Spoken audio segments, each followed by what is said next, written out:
Welcome to the second video edition of the Mississippi Board of Pharmacy quarterly newsletter, The Script. We're excited to continue sharing important updates and news in this engaging new format, keeping you informed, connected, and inspired. Before diving into updates from licensing, compliance, and PMP, let's begin with a few key announcements. Upcoming board meetings.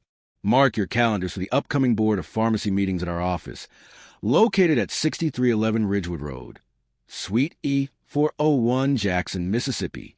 Meetings will begin at 9 a.m. on the following dates: November 20th, 2025, January 15th, 2026, March 4th, 2026, and May 28th, 2026. This October, we're celebrating American Pharmacist Month and Pharmacy Week, honoring all who go beyond the counter to deliver safe, effective, and compassionate care across Mississippi. Now, let's dive into the latest updates from each division, starting with licensing. All things licensing. We are currently in the year-end renewal period, which will close at midnight on December 31st, 2025. Please ensure that all renewals are submitted before this deadline to avoid a late fee. Remember, any renewal application still pending after December 31st, 2025 will be incomplete and will result in expired license or permit. Individuals are not permitted to practice on an expired license, and facilities cannot operate under an expired permit. Let's talk about gateway profiles and security. Remember, each user must have their own profile, username, and password. Sharing profiles or credentials is strictly prohibited. The licensing division will only grant access to the profile owner. Sharing credentials not only compromises a user but also the entity, creating system vulnerabilities.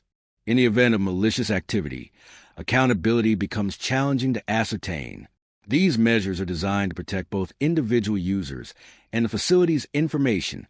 Thank you for your attention to these important updates. Next is Compliance Check, where we keep you informed about essential compliance requirements and reminders. Compounding Statistical Report. Remember to submit your Compounding Statistical Report by January 31st, 2026. This annual report must be filed with the Mississippi Board of Pharmacy for every pharmacy holding a compounding certificate. The data should cover the period from January 1st, 2025 to December 31st, 2025. So be sure to submit the form after December 31st, 2025. You can find the form in the Gateway portal.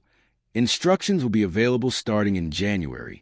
Please note, you do not need to submit a recent compounding inspection, as this was included with your renewal application. CE Audits. We've simplified our continuing education audit process by collecting documentation electronically. CE audits are tied to license renewals. When you begin your pharmacist renewal application, you'll be notified if you're selected for a CE audit. If selected, you must upload documentation of CE obtained between January 1st, 2024 and December 31st, 2024 to the Gateway within 5 days.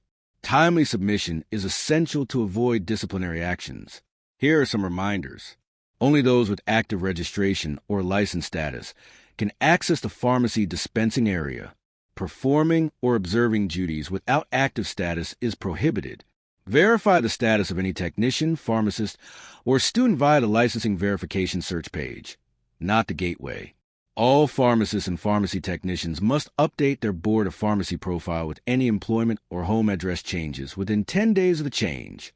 For pharmacy permits, upon renewing your DEA registration, ensure you update the expiration date with the Board of Pharmacy in the portal.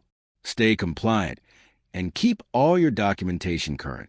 And remember, compliance is key. PMP update. To ensure you are in compliance, we wanted to remind you of proper reporting practices.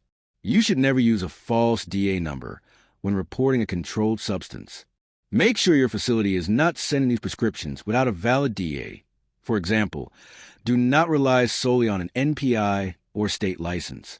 It's important to remember that drugs of concern must also be reported. Currently, in Mississippi, gabapentin is classified as a drug of concern. When reporting gabapentin, do not use a false DA number. Use a provider's DA. If the provider doesn't have a DA number, use their NPI. In cases where a prescription comes from a veterinarian without a DA, please use their state license number. For further guidance, refer to Mississippi Code and Section 73-21-103. Missed the C last time? No worries. It's been renewed.